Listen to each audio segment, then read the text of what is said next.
అండి అందరికీ టైం వచ్చేసి 7:30 మధ్యలో అవుతుంది. బావ అయితే ఇంక ఇప్పుడే చేను నుంచి ఇంకా ముందు కొట్టయితే వచ్చాడు. అన్నం కూరలు అయితే చేయబోతున్నాను. ఓకేనండి, ఇంకా నేనైతే ఎగ్ కర్రీ అయితే చేస్తున్నాను. ఎగ్స్ అయితే 3 అయితే ఉడకబెట్టేసుకున్నాను. ఉడకబెట్టేసానండి. అలానే టమాటా, పచ్చిమిర్చి, ఉల్లిపాయ కూడా కట్ చేసుకున్నాను. ఆయిల్ అయితే వేడవుతూ ఉంది. కదండి, ఆయిల్ అయితే కొంచెం పసుపు వేసుకున్నాం.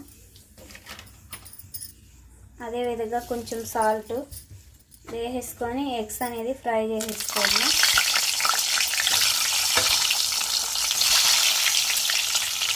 ఆ 3 ఎగ్స్ అయితే లైట్గా అయితే ఆయిల్లో ఫ్రై చేసేసుకోవాలి.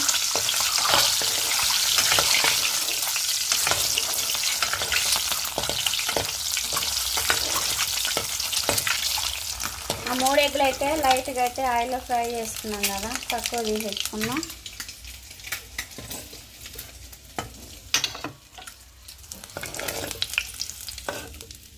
అదే ఆయిల్లో అయితే అల్లం వెల్లుల్లి పేస్ట్ వేసుకొని మొత్తం తాలింపు వేసేసుకున్నాం. అదే ఆయిల్లో అయితే ఉల్లిపాయ, పచ్చిమిర్చి కూడా వేసుకొని తాలింపు వేసేసుకున్నాము.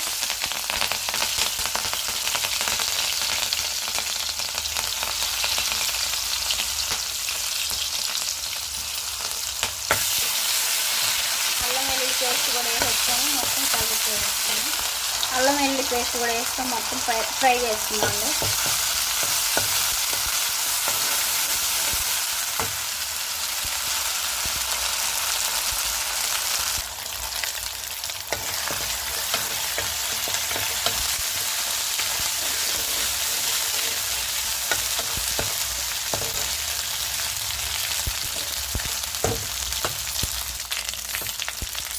ఓకే అండి, అల్లం వెల్లుల్లి పేస్ట్ అలానే పచ్చిమిర్చి, ఉల్లిపాయ అయితే బాగా వేగింది కదా, టమాటా కూడా వేసుకొని మొత్తం కలిపి వేసుకుందాం.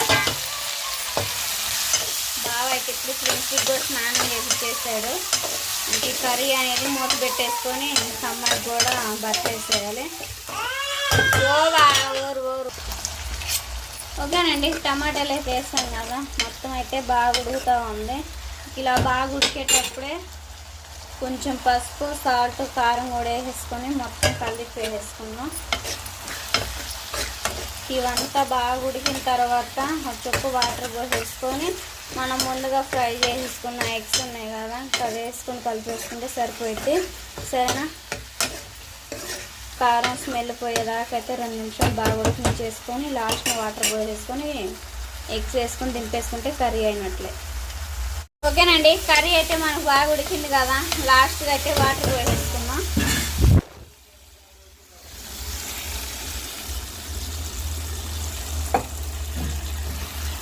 ఈ టమాటా కర్రీలో ఎక్కువ వాటర్ పోసినా కానీ బాగోదండి.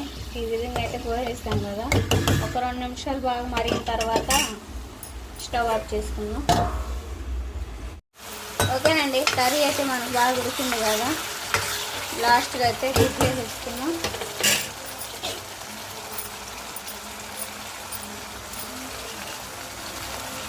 3 గుడ్లు కదండి ఉడకబెట్టేసింది. కర్రీలో కలిపితే మా సుహాసిని తినదని చెప్పేసి ఇంక ఇప్పుడే పెట్టేసాను. ఎగ్ అయితే తింటూ ఉంది మా అమ్మాయి అయితే. ఈ 2 గుడ్లు అయితే ఇంక బాగుంటే నాకు సాస్ బాబు అయితే ఇంకా అక్కడ ఉన్నాడు మామయ్య దగ్గర అయితే, నైట్ రాడు, 2 రోజుల నుంచి ఇంక అక్కడనే పండుకుంటున్నాడు. ఇంక ఇలా ఎగ్స్ అనేది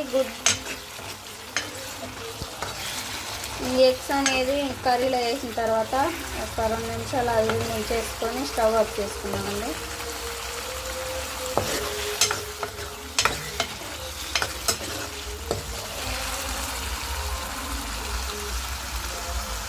సరేనండి, కర్రీ చేయడం అయిపోయింది. ఇంకా అలానే ఇంకా అన్నం కూడా వండేసాను.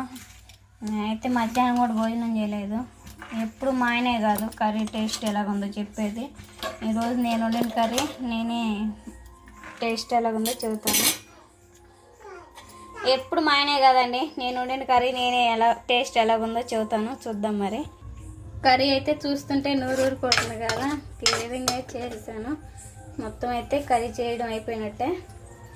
వేడివేడి అన్నంలోకి ఎగ్ కర్రీ చాలా బాగుంటుంది.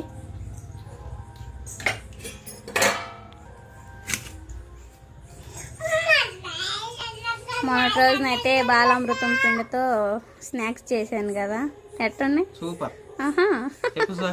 అసలు చేయడం అసలుకి చేయకపోతేనేమో తిడతాడండి, చేస్తేనేమో అసలు తినడేమో అనుకున్నాను.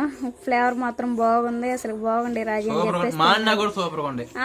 ఈ రంగే అట్లా అసలుకి నాకని వేసుకొచ్చుకున్నా. తినేసే. సరే మరి తిను, నేను కూడా భోజనం పెట్టుకుంటా.